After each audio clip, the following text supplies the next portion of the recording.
Bismillahirrahmanirrahim.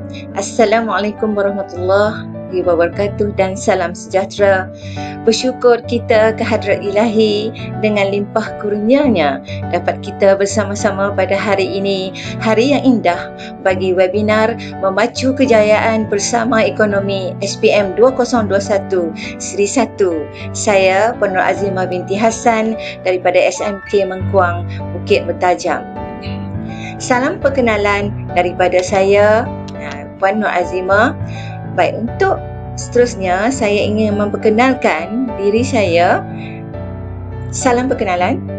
Saya lahir pada 7 Januari 1974 dan berkelulusan ijazah sarjana muda ekonomi dengan kepujian daripada Universiti Utara Malaysia Kedah dan juga diploma pendidikan USM Pulau Pinang. Sekarang cikgu menjawat jawatan sebagai Guru Kanan Teknik dan Vocational SMK Mengkuang, Bukit Bertajam dan juga merupakan JU negeri bagi subjek ekonomi. Moto hidup cikgu, buat yang terbaik, I love ekonomi. Baik, cikgu teruskan dengan perbincangan kita, perkongsian kita pada hari ini. Ingin cikgu fokuskan di sini, perbincangan cikgu, perkongsian cikgu meliputi kepada dua perkara, iaitu yang pertama, tips skor A+ dan teknik menjawab ekonomi kertas 2 3767 SPM. Ya, dua perkara yang cikgu akan kongsikan. Sebelum itu, peringatan penting bagi semua, iaitu yang pertama, DSKP merupakan sebagai rujukan utama dan buku teks merupakan salah satu rujukan, ya. Jadi pastikan semua apa yang kita pelajari kita rujuk DSKP, ya. Baik, bagi kertas 23767 format masanya ialah 2 jam 15 minit. Namun begitu, di sini cikgu ingin kongsikan sedikit perkongsian berkaitan dengan objektif pentaksiran konstruk terlebih dahulu supaya kita tahu pembinaan item ataupun soalan-soalan yang pelajar-pelajar ataupun murid-murid jawab, dia berasaskan kepada objektif pentaksiran konstruk. Baik, objektif pentaksiran konstruk ada cikgu akan utarakan di sini. Boleh cikgu sambung, ya. Baik, yang pertama iaitu OP1. OP1 lebih kepada mengingat dan memahami, iaitu seperti istilah, konsep, ekonomi dan sebagainya. Manakala OP2 pula lebih kepada kemahiran mengaplikasi, iaitu apa dia? Guna pengetahuan dan kemahiran untuk membuat penyelesaian dalam situasi biasa ataupun baru. Jadi OP1 ni lebih kepada mengingat dan memahami, namun OP2 ni lebih kepada kemahiran mengaplikasi. Baik, untuk objektif pentaksiran konstruk seterusnya, OP3 lebih kepada kemahiran menganalisis. Jadi soalan-soalan yang anak-anak murid jawab ada yang termasuk dalam OP3, iaitu kemahiran menganalisis. Apa dia? Cerakin data ataupun maklumat ekonomi dari pelbagai sumber dan hubung kaitnya dengan isu-isu semasa. Contohnya, calon ataupun anak-anak murid melontarkan pendapat, idea, fakta penyelesaian tanpa membuat pendirian ataupun keputusan, ya. Itu ialah OP3. Baik, cikgu ulang balik. OP1 lebih kepada mengingat dan memahami istilah dan konsep. OP2 lebih kepada kemahiran mengaplikasi, iaitu menggunakan pengetahuan dan kemahiran. Yang ni untuk OP2. Baik, OP3 kemahiran menganalisis, iaitu kita cerakinkan data, kita tengok maklumat-maklumat dari pelbagai aspek ataupun dari pelbagai sumber. Seterusnya, apa dia OP4? OP4 ialah kemahiran menilai, iaitu membuat pertimbangan secara rasional, kritis dan kreatif berkaitan dengan isu ekonomi yang kompleks dan juga bukan kompleks. Jadi OP4 ni anak-anak dan guru-guru sekalian, dia lebih kepada kemahiran menilai. Cikgu teruskan dengan OP5 ataupun objektif pentaksiran konstruk 5, iaitu kemahiran kuantitatif. Yang ini semakin meningkatlah dia punya bentuk soalan, kemahirannya berbentuk kepada kemahiran kuantitatif, iaitu menggunakan kemahiran matematik untuk kita hubung kaitkan antara pemboleh ubah ekonomi bagi menyelesaikan situasi persekitaran ekonomi. Contohnya data ekonomi sebenar, iaitu data KDNK, data inflasi, data apa lagi, data pengangguran dan sebagainya. Nah, ini OP5, lebih kepada OP5 iaitu kemahiran kuantitatif, ya. Baik, seterusnya kita fokuskan kepada format kertas 2 bahagian A ini, ya. Baik anak-anak, ingat kertas 2 ni dia meliputi 2 bahagian, ya, iaitu bahagian A dan bahagian B. Namun begitu, bahagian A dia ada kategori dia ada berapa soalan yang perlu dijawab, dan bahagian B ada berapa soalan yang perlu dijawab, dan pastikan semua menjawab soalan-soalan tersebut. Dan kita tengok yang semua tu cikgu cakap mengikut kategori bahagian A atau bahagian B. Cikgu sambung, ya. Untuk bahagian A ialah struktur respon terhad. Struktur respon terhad ni untuk soalan bahagian A ni, dia soalan 1 hingga 3. Dia lebih kepada soalan 1 hingga 3, iaitu ingat ini pasti kena ingat, wajib jawab semua soalan. Wajib jawab semua soalan. Maksud cikgu di sini, soalan 1 kena jawab, soalan 2 kena jawab, soalan 3 pun kena jawab. Yang markahnya, pembahagian markahnya ialah soalan 1 20 markah, soalan 2 20 markah, dan soalan 3 pun 20 markah. Jadi jumlah keseluruhan markah yang diperuntukkan bagi bahagian A ini ialah 60 markah, ya. Jadi cikgu ulang, ingat soalan 1 hingga 3 wajib jawab, ya. Baik, kertas 2 ini, bahagian A ini merangkumi semua topik tingkatan 4 dan tingkatan 5. Masih ingat tak lagi anak-anak murid semua? Topik tingkatan 4 dia ada 4 bab, ada 4 bab, dan tingkatan 5 ada 2 bab. Kita ulang ingat balik. Untuk bab 1, pengenalan kepada ekonomi, dia ada subtopik dia. Bab 2, pasaran, ingat permintaan penawaran, keanjalan. Baik, kemudian bab 3, wang bank dan institusi keuangan yang lain. Itu bab 3, dia berkaitan dengan bank pusat dan sebagainya. Kemudian bab 4, tajuk pengeluaran, ini berkaitan dengan firma, dan seterusnya. Untuk tingkatan 5 ada 2, iaitu peranan kerajaan dan juga satu lagi globalisasi. Baik, dan kaedah penskoran yang bagi kertas 2 bahagian A ni ialah analitik. Analitik, dan dia terikat dengan PP, iaitu panduan penskoran. Dia terikat untuk bahagian A ini. Jadi soalan berapa anak-anak? Soalan berapa cikgu-cikgu? Soalan 1 hingga 3, ya. Ini wajib jawab, jangan tinggal ini, ya. Baik, untuk kertas 2 bahagian A, cikgu sambung lagi. Jawapannya adalah ringkas, ya. Jawapannya ringkas, namun perlu mengikut keperluan dan kehendak soalan. Itu pastikan. Dan ceraian soalannya A, B, C, D. Ada yang dibahagi A1 dan sebagainya. Cikgu rasa pastinya anak-anak murid pernah lihat, memang pernah lihatlah ceraian-ceraian soalan ini. Dan maksimum markah ialah 5 atau 6 markah. Dia tertakluk kepada perubahan. Tertakluk kepada perubahan. Ingat, ini cikgu hanya maklum maksimum 5 atau 6 markah. Jadi pastikan lihat balik bagi kertas 2 ini. Pastikan cikgu ulang ingat balik. Soalannya ialah soalan 1 hingga 3 dan wajib jawab, dan perbahagian markahnya 20 markah masing-masing. Dan ingat, kertas 2 bahagian ini dia merangkumi semua topik. Semua topik yang kita telah pelajari pada tingkatan 4 dan tingkatan 5. Dan juga ingat, dia kaedah penskorannya ialah analitik. Analitik maksudnya dia ada jawapan dan tertakluk kepada panduan penskoran, ya. Baik, kemudian jawapannya ringkas tetapi namun begitu mengikut keperluan dan kehendak soalan. Bila jawapan itu mesti padat dan ringkas dan padat dan menepati kehendak soalan. ceraian soalannya ialah A, B, C dan D.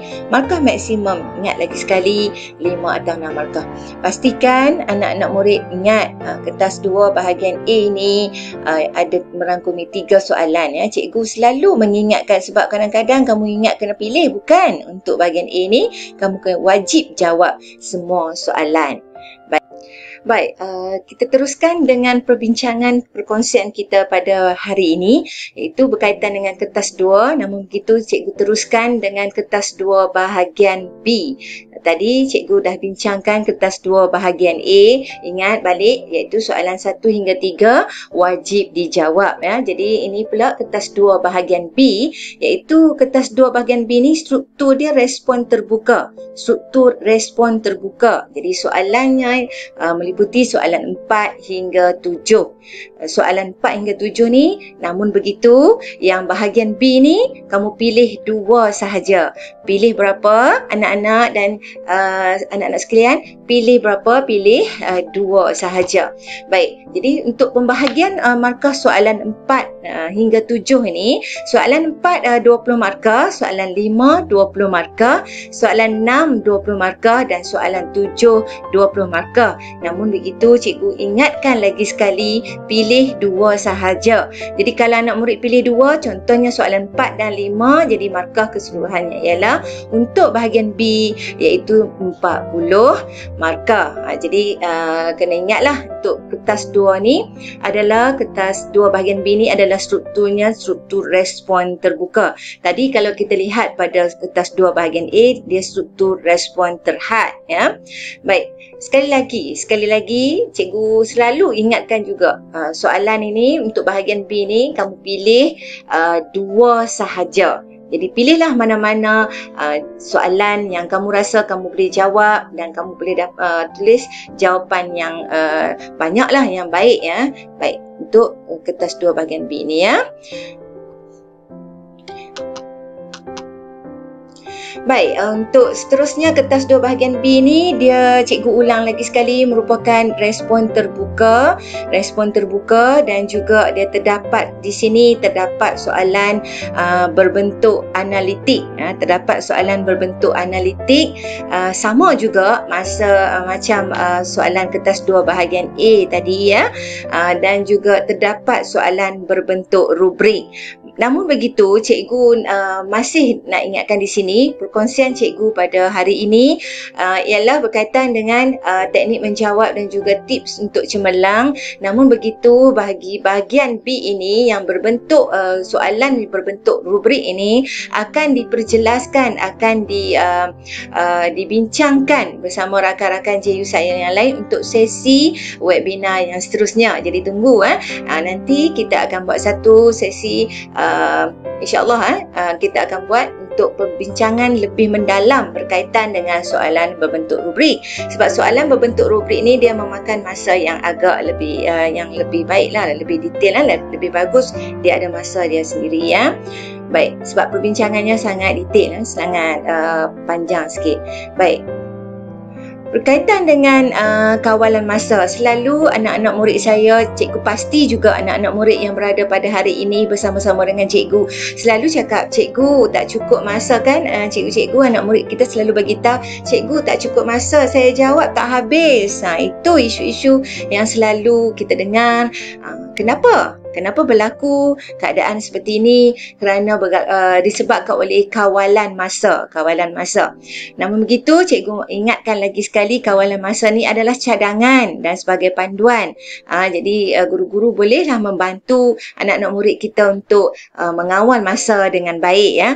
Namun begitu, kertas 2 ni, kertas 2 ni dia ada 2 jam 15 minit. 2 jam 15 minit. Macam mana kita nak buat kawalan masa ni? Baik, macam ni, bahagian A kita bagi peluang untuk murid baca arahan soalan, baca keseluruhan arahan soalan. Kita bagilah masa lebih kurang 5 minit untuk baca setiap arahan soalan-soalan.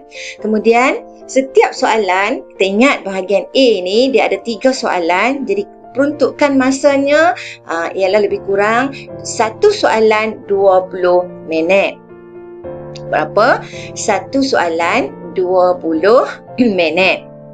Jadi maksud cikgu di sini, soalan 1 20 minit, soalan 2 20 minit, soalan 3 20 minit.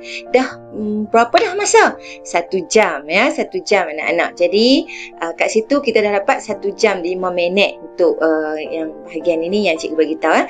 Jadi seterusnya, ingat kertas 2 dia ada 2 bahagian, iaitu bahagian A dan bahagian B. Bahagian B pula, sebab dia ada soalan yang berbentuk analitik dan rubrik ni. Rubrik ni lebih kepada esei ya. Baik, setiap soalannya kita pastikan murid-murid mengawal masa mereka satu soalan 30 minit. Jadi soalan 4 30 minit, soalan 5 30 minit. Contohnya lah kalau jawab soalan 4 dan 5. Kalau kamu pilih. Jadi dekat situ saja dah memberi masa 1 jam kan? 1 jam. Jadi 30 minit dah 60 minit, 1 jam dah 2 jam 5 minit. Jadi selebihnya lagi 10 minit nak buat apa? Kita semak jawapan. Kita semak jawapan lebih kurang 10 minit. Baik anak-anak, ingat kawalan masa ni sangat-sangat penting supaya kita dapat menjawab semua soalan-soalan yang dimestikan. Contohnya bahagian A semua kita jawab, dan bahagian B kita pilih 2 dan semua kita jawab 2 soalan tu dengan baik. Ingat, dengan baik. Itu yang kita perlu ada kawalan masa. Lepas ni tak adalah yang bagi tahu dengan cikgu tak sempat nak jawab, cikgu tak tahu nak tulis, cikgu tak sempat nak tulis, cikgu. Baik, kadang-kadang kita ingat nak tulis, kita tahu nak jawab tapi kita tak sempat. Itu perbezaan masa ya. Baik, seterusnya, baik, jom kita nak naik roket ni, nak ke mana ni dengan adik-adik ni? Nak naik roket ke mana? Jom A+. Kita berniat, kita target kita ialah A+. Jadi kita teruskan, cikgu teruskan dengan panduan teknik menjawab ekonomi SPM. Ini cikgu fokuskan dulu pada cara untuk panduan untuk menjawab kertas 2 ini. Ingat dah, kod dia 3767. Baik, sebelum nak menjawab, pastikan kita ada tips lah anak-anak, dan cikgu-cikgu boleh maklumkan semula kepada anak-anak murid kita. Tips sebelum menjawab soalan ini saya ringkaskan, cikgu ringkaskan supaya kita boleh berpandukan macam mana cara nak menjawab dengan baik. Tips sebelum menjawab soalan, maksudnya apa yang kita perlu buat? Yang pertama, kita baca soalan dan kenal pasti topik dan subtopik. Memang kita akan baca soalan-soalan tu dan kita kenal pasti topik dan subtopik. Macam yang cikgu maklumkan tadi, kita topik tingkatan 4 ada 4 dan topik tingkatan 5 dia ada 2 dan dia ada subtopik dia. Jadi macam mana? Catatkan sikit dengan pensel. Oh, ni topik pengenalan. Ingat, ni topik subtopik dia KPKL.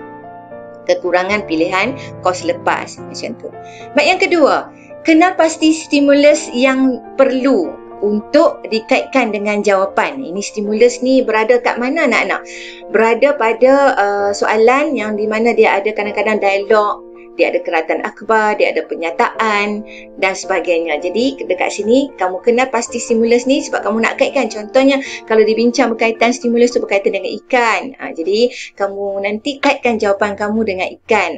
Contoh ada nama tertentu. Jadi kamu kaitkan nama-nama si A ataupun si B tu ya. Baik, ni perlu kenal pasti stimulus. Yang ketiga, kenal pasti kata kunci, iaitu untuk kamu senaraikan skop jawapan supaya kamu tak lari daripada keperluan dan kehendak soalan ini. Ini penting, kata kunci ni. Contohnya lah, kalau soalan tu nak berkaitan dengan masalah ekonomi, sudah tentu kalau kita terus je jawab, jawab apa, terus je jawab. Kalau kita ada kata kunci ni, kita dapat masalah ekonomi. Jadi kita kenal pasti dia.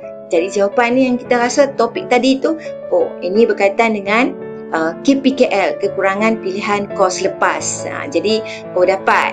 Jadi kita tulislah, dah tahu kekurangan apa. Tengok pula individu ke firma atau kerajaan. Jadi kita boleh dah kena pasti kat situ. Jadi kita menjawab mengikut keperluan dan kehendak soalan. Itu yang penting. Baik, yang keempat, kita bulatkan atau gariskan ataupun nak buat apa pun pada kata tugas. Ini yang paling penting.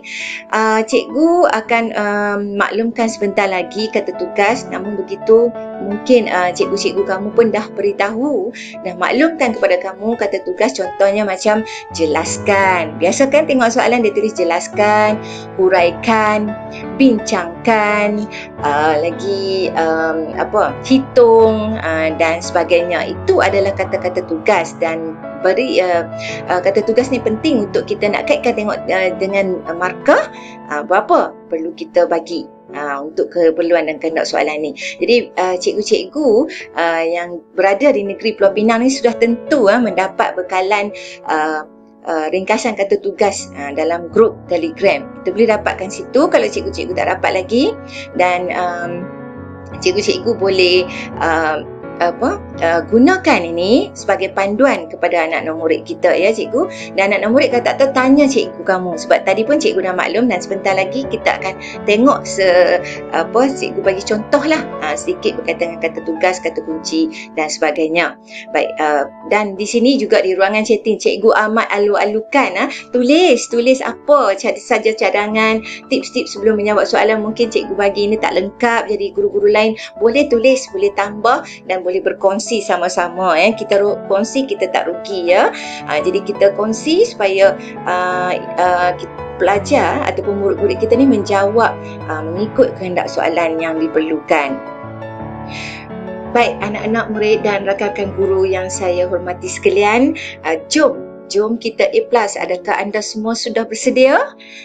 Ya, alhamdulillah semua dah bersedia.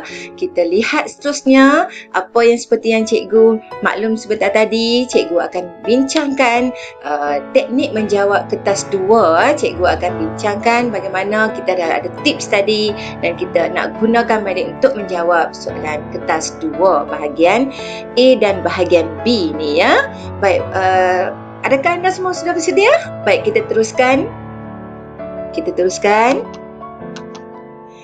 Baik, kita tengok soalan SPM yang lalu. Jadi cikgu bekalkan soalan SPM yang lalu. Kerajaan sebagai majikan menyediakan pelbagai faedah sampingan kepada penjawat awam. Jelaskan. Ingat, ini cikgu kata dah kita kena baca soalan, dan yang pertama kita kena pasti topik dan subtopiknya.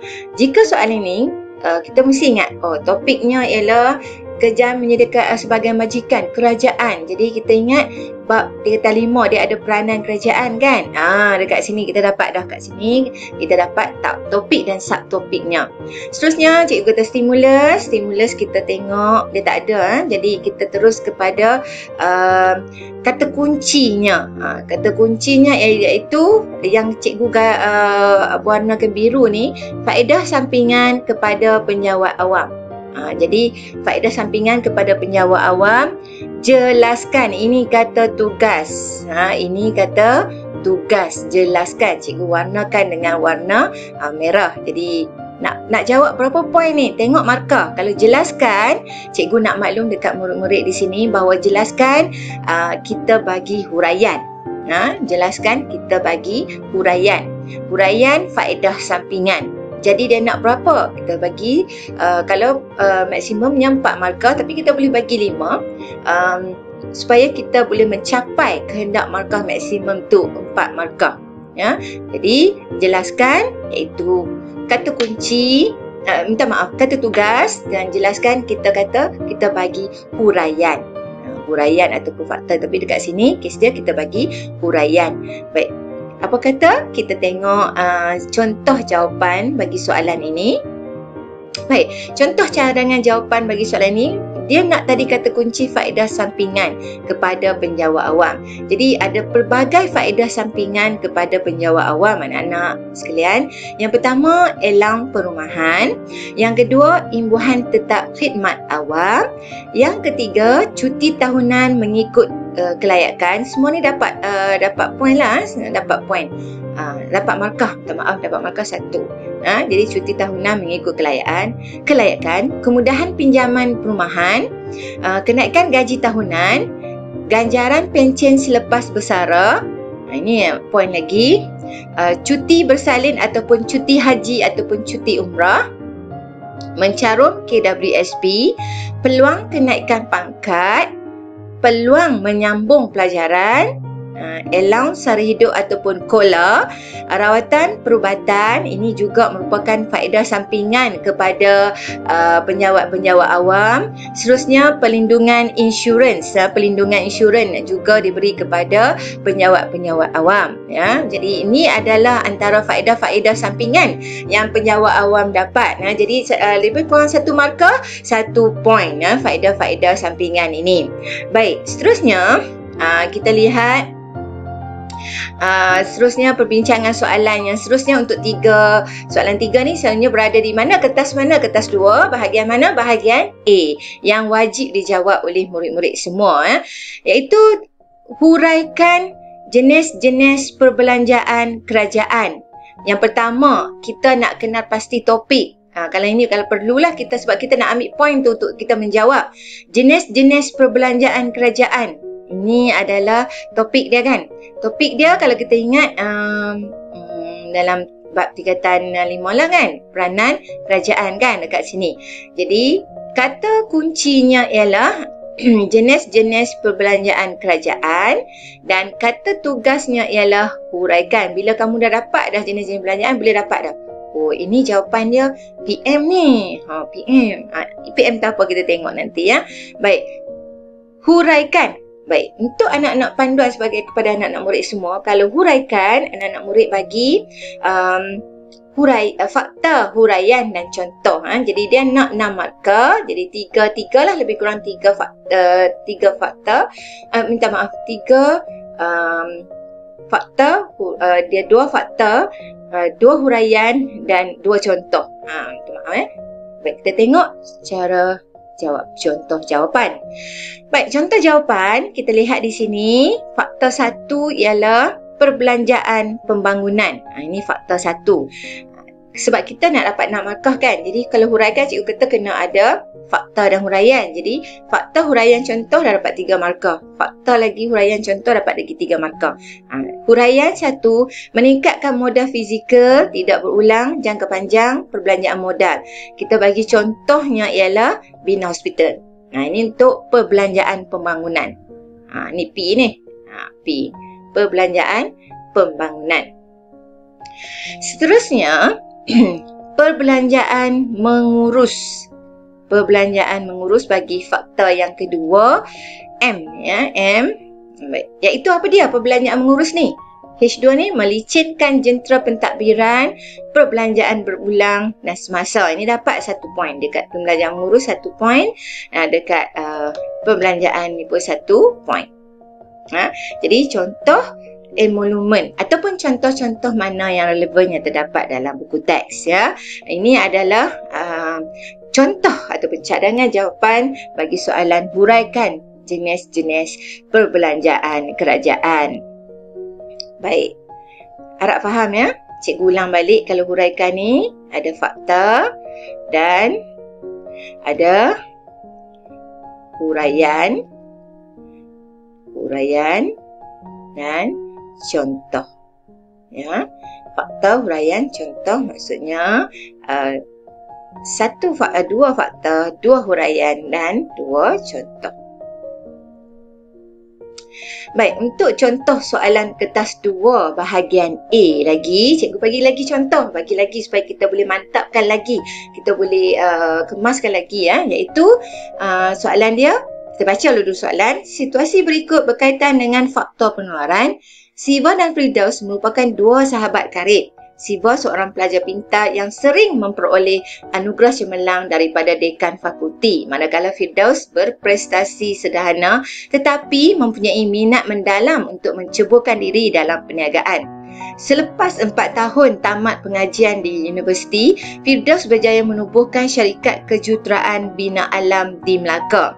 Jadi 3 tahun kemudian, Siva bekerja sebagai jurutera kanan di syarikat tersebut. Huraikan faktor pengeluaran yang terdapat dalam situasi di atas. Jadi 6 markah. 6 markah. Yang pertama, cikgu kita baca, kena kasih topik, iaitu nampak dah kat sini. Bab Satu, pengenalan kepada ekonomi. Jadi, kita dah kena pasti faktor pengeluaran. Apa dia anak-anak faktor pengeluaran? Ingat.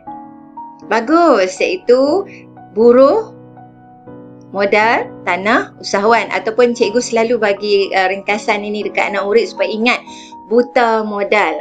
Apa dia? Buta modal. Jadi, itulah fokus kita untuk menjawab. Kita mengikut kehendak soalan. Jadi huraikan kata apa ni? Huraikan kata apa? Bagus. Huraikan ini ialah kata tugas dan kata kunci ialah faktor pengeluaran. Dalam situasi inilah kita panggil stimulus. Yang ini kita panggil stimulus. Yang cikgu sebut tadi stimulus. Faham? Inilah stimulus semua ni. Jadi kita kena kaitlah dengan Siva, Firdaus dan nama-nama yang ada di sini untuk kamu kaitkan dengan untuk kamu jawab nanti. Baik. Kita tengok contoh jawapan. Tadi kita sebut faktor pengeluaran apa yang terlibat? Buta modal, B usahawan, U B buruh, minta maaf, U usahawan, tanah, modal. Jadi kita tengok kalau dia sembang stimulus ni bercakap berkaitan dengan nak bekerja dan sebagainya, sudah tentu kita tahu itu adalah buruh. Buruh menyumbang tenaga fizikal dalam proses pengeluaran. Ini maksud buruh. Dapat satu, bekerja dengan majikan ataupun nama majikan tu ialah Firdaus. Dapat satu. Siva bekerja sebagai jurutokanan ataupun kamu tulis Siva merupakan seorang buruh mahir. Dapat satu markah lagi. Menerima upah, satu markah lagi. Jadi di sini dia nak 6. Jadi kamu boleh bagi lagi. Ni semua ni kamu boleh bagi lagi contoh dan sebagainya. Ni cikgu bagi contoh jadi dapatkan 6 poin. Dapatkan 6 poin untuk kamu. Contohnya buruh juga dekat sini dia ada situasi dia menerima upahnya dan ceritalah Firdaus Siva bekerja ni, kamu ambil kat sini Siva seorang pelajar yang pintar ni, anugerah cemerlang, mungkin dia boleh menyambung pelajaran dan sebagainya. Kat sini kamu boleh tambah lagi.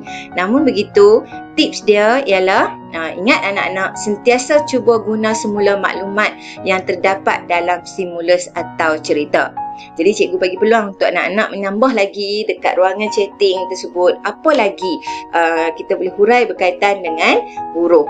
Sebab dekat sini kata tugas dia huraikan. Jadi ada fakta dan huraian. Dan kamu boleh bagi contoh. Ya.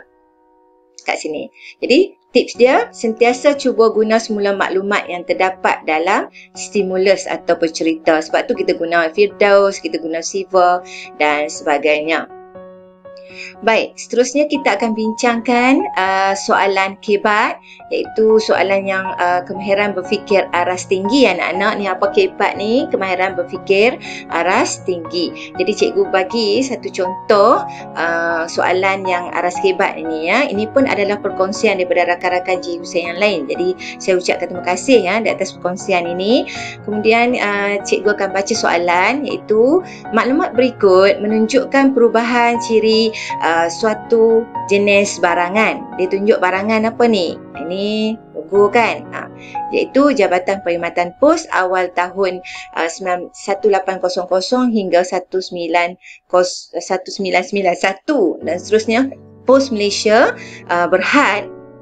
Kita nampak ada perkataan berhad di sini ya.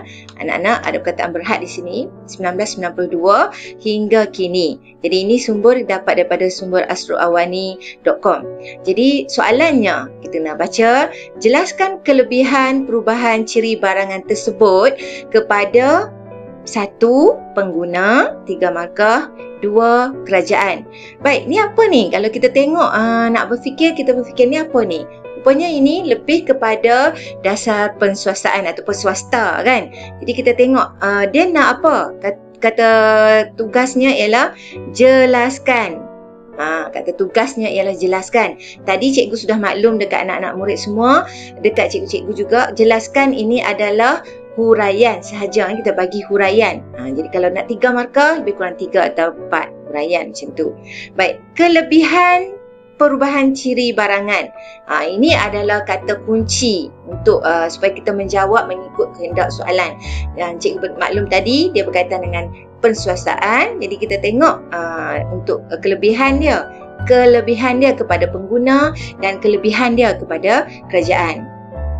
Baik, 6 markah ni adalah cikgu gabung pengguna dan kerajaan ni 3 markah. Kita lihat jawapannya, contoh jawapan ni Baik, kesan kepada pengguna ataupun kelebihan kepada pengguna, menikmati perkhidmatan yang lebih cekap. 1 markah ni semua-semua 1 markah 1 poin Baik, kiriman cepat sampai, cawangan banyak ataupun mudah, banyak perkhidmatan lain disediakan, contohnya pembayaran bil, layanan mesra, sebab dulu kerajaan sekarang diupah kepada swasta yang merupakan layanan lebih mesra, tempat lebih selesa. Itu kelebihan-kelebihan perswastaan yang cikgu sebut ini murah, memaksimumkan kepuasan, taraf hidup meningkat. Ini adalah kelebihan-kelebihan bagi perswastaan. Kemudian kesan kepada kerajaan pula, beban keuangan kerajaan berkurang, perbelanjaan mengurus berkurang, elak kerugian yang berterusan, tambah pendapatan negara dan juga hasil cukai meningkat. Macam mana? Melalui swasta dia akan bagi cukai kepada kerajaan, peluang pekerjaan meningkat, kerajaan boleh agih perbelanjaan yang dijimatkan untuk perbelanjaan yang lain. Itu adalah cadangan contoh jawapan bagi soalan jelaskan. Jelaskan, cikgu selalu tekankan di sini, jelaskan kena bagi apa? Bagi apa? Huraian, bagus. Huraian. Jadi kamu bagi huraian, tengok markah dan bagi kesan kepada pengguna, bagi kesan kepada kerajaan. Ini adalah contoh-contoh yang cikgu boleh bagilah kepada kamu, kesan-kesan kepada pengguna, kesan kepada kerajaan.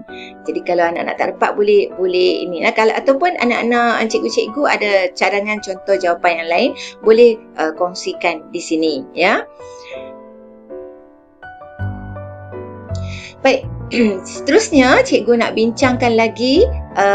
Tadi cikgu banyak lebih bincangkan kepada contoh soalan kertas 2 bahagian A. Sekarang dengan rasa kita harap kita semua dah bersedia, cikgu akan sambung dengan contoh soalan untuk bahagian B. Ini contoh soalan SPM yang lalu. Soalannya adalah berbunyi seperti berikut.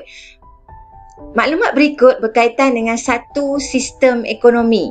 Kerajaan, stimulus dia, kerajaan melalui agensi-agensinya berhasrat untuk melaksanakan projek berikut dengan peruntukan sebanyak 20 juta ringgit Malaysia. Namun, projek jalan desa di Kelantan peruntukannya sebanyak 20 juta. Projek tebatan banjir di Kedah sebanyak RM19.4 juta. Klinik kesihatan daerah di Johor RM22 juta. Jadi, ini adalah stimulusnya ya. Soalannya, A, jelaskan ciri-ciri sistem ekonomi di atas. Jelaskan ciri-ciri sistem ekonomi di atas 5 markah. B, mengapakah kerajaan perlu melaksanakan projek-projek tersebut? Ini adalah contoh soalan bagi bahagian B, analitik. Sebab cikgu bagi tahu rubrik akan dibincangkan nanti ya. Baik. Yang pertama kita kena pasti topik. Ni peranan kerajaan ni, nampak kan? Tapi kat sini dia kata satu sistem ekonomi. Jadi nampak dah dia nak ada kaitan. Sebab bahagian B ni soalan dia ada berkaitan bab tingkatan 4 dan tingkatan 5. Jadi kita kena pasti kita tulis sistem ekonomi dan juga peranan kerajaan kat sini kan. Baik, kemudian kata tugas A ni, kita fokuskan soalan A ni, kata tugasnya ialah jelaskan. Kemudian dia punya kata kunci ialah ciri-ciri sistem ekonomi. Jadi sistem ekonomi yang anak-anak dah belajar, dia ada sistem ekonomi campuran, sistem ekonomi pasaran bebas, sistem ekonomi perancangan pusat kan. Itu anak-anak dah belajar. Jadi kena tulis, boleh tulis kat situ, tulis dengan pensel. Baik, kita lihat kehendak soalan ini. Macam mana kita nak menjawab soalan jelaskan ciri-ciri sistem ekonomi di atas 5 markah. Jelaskan tadi cikgu dah bagi tahu, kita bagi huraian. Jadi nak huraian lebih kurang 5. Kita bagilah 5 atau lebih supaya menepati kehendak dan kita mendapat markah yang maksimum. Contoh jawapan. Yang pertama, individu dan swasta bebas membuat pilihan. Ini sistem ekonomi apa ni? kita lebih tengok tadi pada pernyataan stimulus tu lebih kepada minta maaf campuran ya. Jadi kita huraikan ciri-ciri sistem ekonomi campuran. Kedua, kerajaan buat keputusan ekonomi untuk barang awam. Yang ketiga, individu atau swasta bebas buat pilihan. Yang keempat, kerajaan buat pilihan keluarkan barang awam. Nah, itu contoh jawapan. Ada lagi ya. Individu atau swasta bebas bersaing. Ada lagi, harga barang ekonomi ditentukan melalui mekanisme harga. Seterusnya, poin kerajaan mengawal harga barang keperluan. Dan seterusnya, matlamat individu maksimumkan kepuasan ataupun matlamat swasta maksimumkan untung.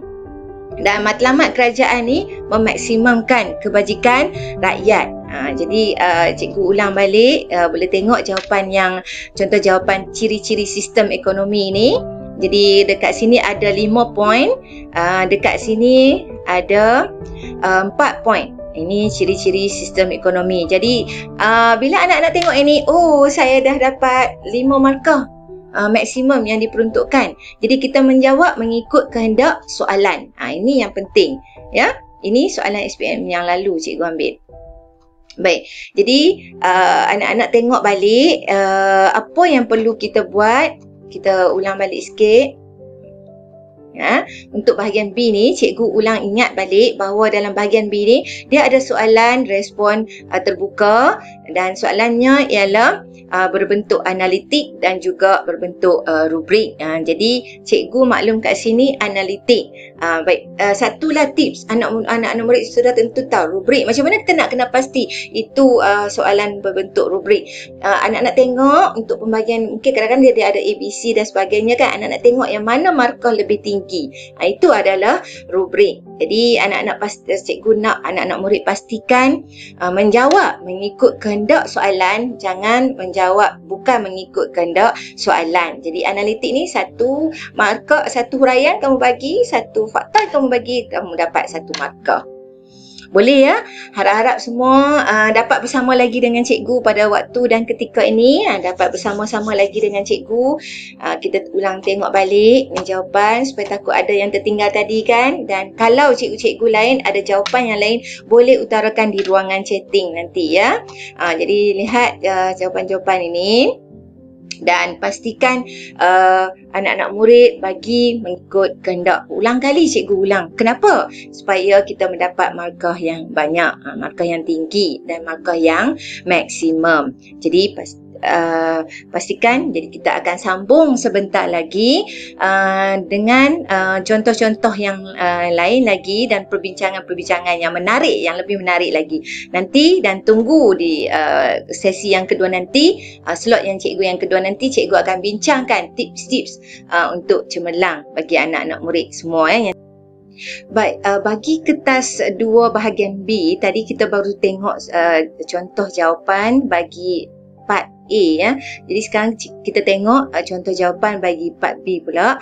Mengapakah kerajaan perlu melaksanakan projek-projek tersebut? Jadi tadi kita dah tengok kan 3 projek yang kerajaan bagi tadi. Jadi seterusnya kita tengok contoh jawapan. Sekejap ya. Kita tengok contoh jawapan. Baik, yang pertama. Sebelum kita nak menjawab, cikgu ulang ingat lagi sekali, senaraikan kata tugas. Ini kata tugas yang ialah mengapakah. Jadi, kata kuncinya ialah yang warna biru ni, kerajaan perlu melaksanakan projek-projek tersebut. Ingat anak-anak je, ini adalah kata-kata tugas dan kata kunci yang perlu anak-anak catatkan ataupun bulatkan ataupun gariskan. Supaya anak-anak menjawab mengikut kehendak ataupun keperluan soalan. Baik, contoh jawapan. Yang pertama, mengapakah? Kalau mengapakah, anak-anak bagi huraian ya. Jadi huraian nak berapa? 6. Tengok 6. Oh, 6 markah. Lebih kurang 6 huraian atau lebih ya. Baik. Contoh jawapan yang pertama. Poin yang pertama merupakan barang awam dan barang sosial. Ini peranan kerajaan kan. Merupakan tanggungjawab sosial kerajaan. Satu lagi, kenapa kerajaan perlu melaksanakan ni? Sebab dia merupakan tanggungjawab sosial kerajaan. Tujuan untuk memaksimumkan kebajikan rakyat ni adalah peranan-peranan kerajaan. Baik, melibatkan perbelanjaan yang besar. poin yang seterusnya, contoh jawapan yang seterusnya, semua pihak boleh menggunakan barang atau kemudahan tersebut. Tiada pengecualian penggunaan. Ya, anak-anak ingat ni jawapan seterusnya. Seterusnya, tidak disediakan oleh pihak swasta. Jadi, mengapa kerajaan perlu melaksanakan projek-projek tu? Kerana tidak disediakan oleh pihak swasta. Pihak swasta jika dikenakan, dia akan mengenakan caj yang sangat tinggi dan ini bersesuaian dengan ciri-ciri penswastaan dan barang tersebut tidak menguntungkan. Jadi sebab itulah kenapa pihak swasta tidak buat, sebab dia barang tersebut tidak menguntungkan. Dia bertujuan semata-mata untuk yang tadi ni. Kita tengok memaksimumkan kebajikan rakyat. Ini adalah peranan kerajaan kan. Kita tengok dari awal, kerajaan memang berperanan untuk memaksimumkan kebajikan rakyat.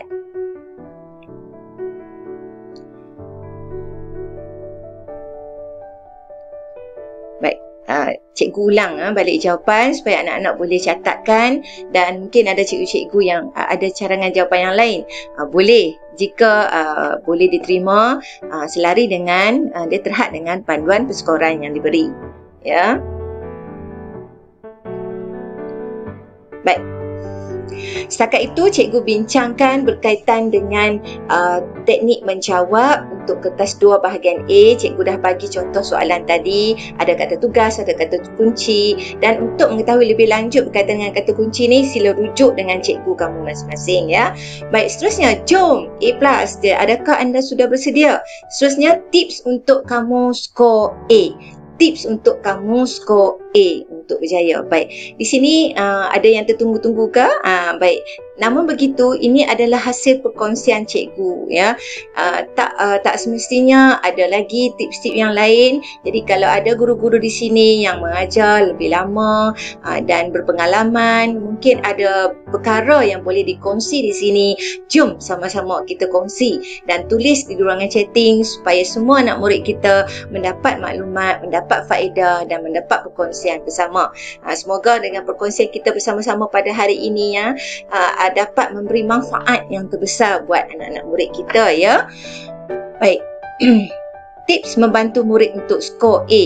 Ini selalu tips-tips ni selalu cikgu beri supaya dia memberi panduan kepada kita. Bukan kita tak tahu, tapi kadang-kadang kita buat namun kita tak nampak. Itu adalah tips yang membuatkan kita untuk cemerlang dalam sesuatu mata pelajaran. Namun cikgu fokus kepada subjek ekonomi. Yang pertama, pastikan murid faham kata tugas. Tadi cikgu berulang-ulang kali kata bulatkan, gariskan dan sebagainya. Rujuk ringkasan kata tugas yang telah diberi. Ingat itu, kamu boleh rujuk. Yang kedua, pastikan murid menguasai konsep ekonomi yang telah dipelajari. Ini pentingnya anak-anak. Kenapa konsep ekonomi ni contohnya maksud ekonomi, takrif ekonomi kan. Ekonomi adalah satu bidang apa? Bidang sains sosial. Jadi kamu tahu hukum permintaan, hukum penawaran. Kalau hukum permintaan apabila P naik, harga naik, kuantiti turun. Contoh macam tu. Jadi kamu kena tahu konsep-konsep ekonomi ni. Ada berkaitan dengan belanjawan dan sebagainya. Jadi pastikan kamu menguasai. Jika tidak menguasai, cepat-cepat maklum. Dan kalau kamu nak tahu kamu menguasai atau tidak, dia ada senarai semak dalam buku teks. Jadi kamu boleh rujuk di hujung sukatan ataupun topik kamu, dia ada senarai semak. Bila kamu dah rasa kamu dah menguasai, so kamu tanda dekat situ tik kamu sudah menguasai. Baik, selain itu PBD juga boleh mengenal pasti bahawa kamu dah menguasai PBD atau tidak. Yang ketiga, membantu murid untuk menguasai isu semasa dan kaitkan dengan jawapan. Ini contoh, biasakan murid dengan keratan akhbar, ingat, ataupun maklumat-maklumat yang terdapat pada internet, majalah dan sebagainya, tetapi maklumat yang berkaitan dengan ekonomi. Jadi kita kaitkan dengan topik-topik, kaitkan supaya kita dapat kaitkan dengan jawapan-jawapan kita, terutama yang berbentuk rubrik tu nanti. Baik. Tips yang seterusnya anak-anak, pastikan murid mahir melukis kelok. Ni nak lukis kelok, takut tahu macam mana teknik dia menggunakan teknik yang betul melukis kelok, sila rujuk dengan cikgu-cikgu kamu. Sebab apa? Ini terjadi kepada cikgu sendiri masa cikgu dekat sekolah dulu. Bila lukis kelok, tak ikut teknik, lukis je. Sedangkan cikgu dah bagi teknik. Kita ni kadang-kadang macam itulah, tak ingat kan. Jadi kita terus lukis, buat lah, tak ikutlah, tak label apa terus. Dia ada sebenarnya langkah 1, langkah 2 dan seterusnya kan. Langkah 1 buat paksi kan. Langkah 2 kamu buat labelkan paksi dan sebagainya dan seterusnya. Itu pastikan kamu mahir. Baik guru-guru boleh menjalankan program seperti mahir kelok, buat kuis, pantas dan sebagainya supaya dan soalan-soalan tu soalan berdasarkan kepada kelok supaya murid-murid dapat melukis kelok dengan baik. Ini ya. Ingat saya pernah kena hukuman dengan cikgu dulu. Ingat sampai sekarang supaya kita buat yang betul, biasakan buat yang betul. Kemudian murid mesti mahir menjawab soalan berbentuk rubrik. Yang ini akan dikongsikan oleh rakan saya cikgu nanti pada sesi webinar yang lain, dan kita akan fokus kepada soalan yang berbentuk rubrik ini. Jawapan berbentuk rubrik ini, maaf ya. Baik, kemudian sentiasa merujuk kepada DSKP. Pada awal tadi, cikgu ada membincangkan bahawa kamu mesti rujuk kepada DSKP. DSKP ni dia merupakan sukatan mata pelajaran ya. Baik, dan guna semula maklumat pada stimulus soalan. Ini juga cikgu sudah maklumkan tadi semasa sesi teknik menjawab ya. Dan murid mesti mahir dalam pengiraan. Pengiraan ni dia ada dalam bab 2 ada keanjalan. Boleh tengok balik tajuk bab 2 keanjalan, bagaimana formula keanjalan, iaitu ED sama dengan apa? Peratus perubahan Q bagi peratus perubahan harga. Itu kamu kena tengok balik. Dan kemudian bab pengeluaran, dia ada pengiraan keluaran dan kos. Kemudian bab 3.5 dia ada berkaitan dengan kadar pertukaran mata wang asing. Penting tu. Harap anak-anak murid dapat ulang kaji semula bersama-sama dengan guru anda masing-masing ya. Untuk bab itu kan, jika ada keperluan boleh maklumkan, nanti kita akan buat satu sesi yang lain pula ya. Jadi murid mesti mahir dalam pengiraan. Untuk sesi ini, untuk program ini, untuk teknik ini, cikgu-cikgu boleh buatlah mudah hitung laju. Program hitung laju dan sebagainya, dan mungkin akan dikongsi oleh rakan-rakan saya yang lain nanti. Baik, seterusnya murid mesti dibantu cara menulis jawapan di ruang yang disediakan. Di ruang bahagian A dia ada ruang jawapan, dan bahagian B pun ada ruang jawapan. Jadi belajar cara menulis di ruang jawapan tersebut. Seterusnya, memastikan murid menggunakan laras bahasa ekonomi. Jawablah seperti ahli ekonomi ya, bukan kita contoh larasnya macam kadar pertumbuhan ekonomi, kadar inflasi. Itu adalah laras-laras bahasa ekonomi. Dan soalan kesan pasaran sebolehnya lukislah kelok pasaran. Tahu kan? Dia ada kelok permintaan dengan kelok penawaran. Baik. Jadi, cikgu harap ada beberapa tips di sini yang cikgu beri. Harap anak-anak murid dapat menggunakannya, ataupun ada cikgu-cikgu yang lain yang lebih berpengalaman untuk memaklumkan dalam ruangan chatting ni, supaya murid-murid dapat lagi bertambah lagi tips-tips ni. Sebab saya ada ruang yang terakhir, hanya ini saja yang saya mampu dapat maklumkan kepada anda semua. Baik. Apa khabar? Harap kita teruskan lagi ya. Teruskan. Masih bersama-sama dengan cikgu. Cikgu ucapkan ribuan terima kasih kepada rakan-rakan rakan-rakan guru dan juga anak-anak murid yang cikgu sangat sayangi. Dan kita teruskan untuk cikgu bagi sedikitlah tips untuk sekurang-kurangnya kita perlu lulus. Itu kita perlu lulus. Baik, cikgu teruskan. Next, iaitu memastikan murid menjawab dengan baik. Kalau kita lulus ni, kita mesti menjawab dengan baik pada kertas 1, dan kita jawab semua soalan di bahagian A. Pastikan kita jawab semua soalan bahagian A. Ini ada juga tips untuk bukan saja lulus, tapi pada murid yang ingin skor A+ ni, kertas 1 ni pastikan dia ada 40 soalan kan. Jadi 1 betul 1 markah wajaran dia. Jadi pastikan anak-anak dah mencapai 20 markah ke atas. Tapi untuk mencapai A 30 lebih ke atas. Kalau 35 lagi baiklah. Jadi dah bawa dah 35 markah untuk kertas 1.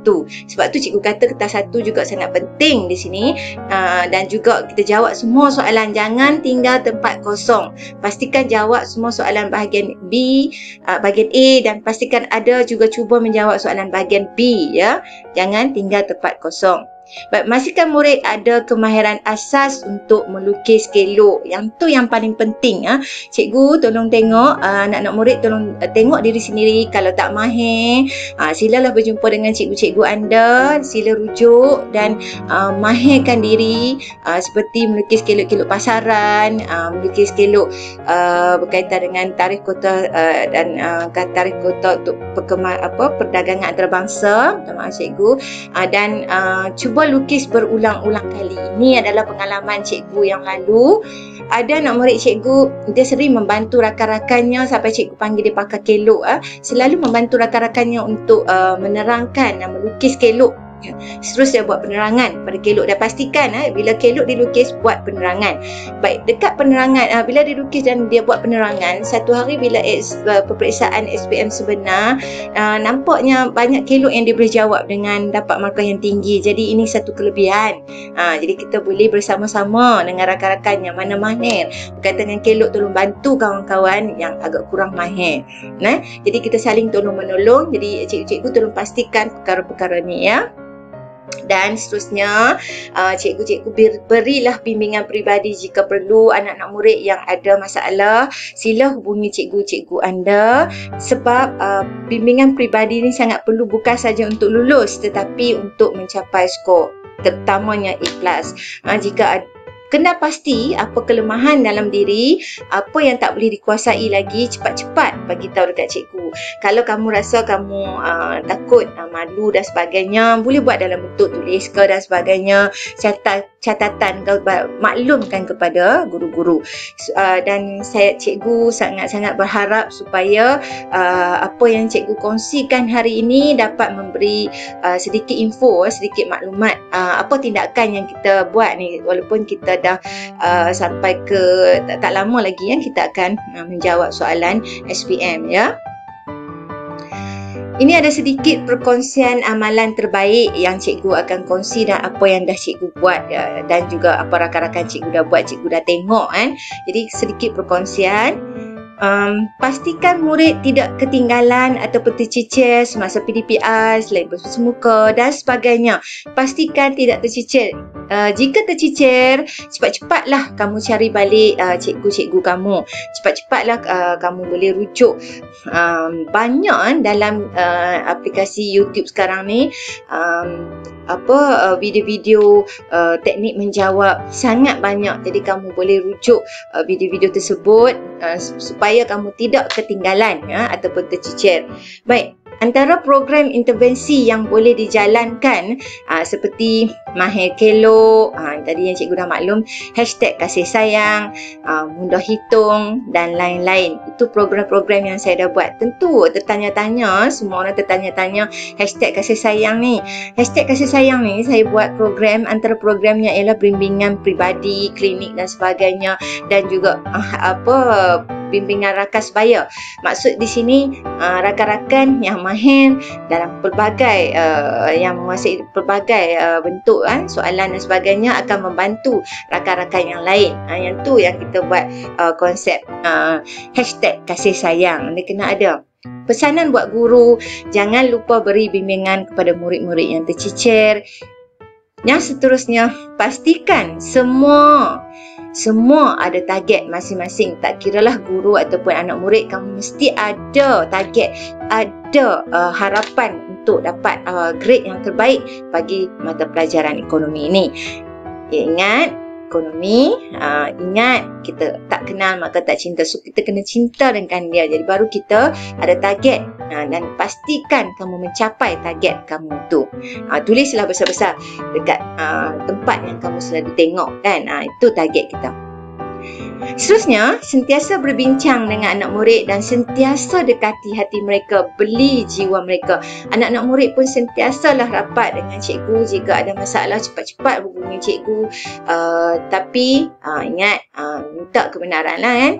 Tanya kalau waktu cuti, tanya cikgu, WhatsApp cikgu ada tak boleh bantu saya, dan insya-Allah cikgu akan cikgu-cikgu lain, cikgu-cikgu kamu akan membantu insya-Allah sudah tentunya, terutama waktu-waktu sekarang kita tengah mengulang kaji, kita tengah pecut untuk menuju ke SPM 2021, dan semua murid harus sentiasa mengulang kaji secara berterusan, jangan berhenti, jangan putus asa.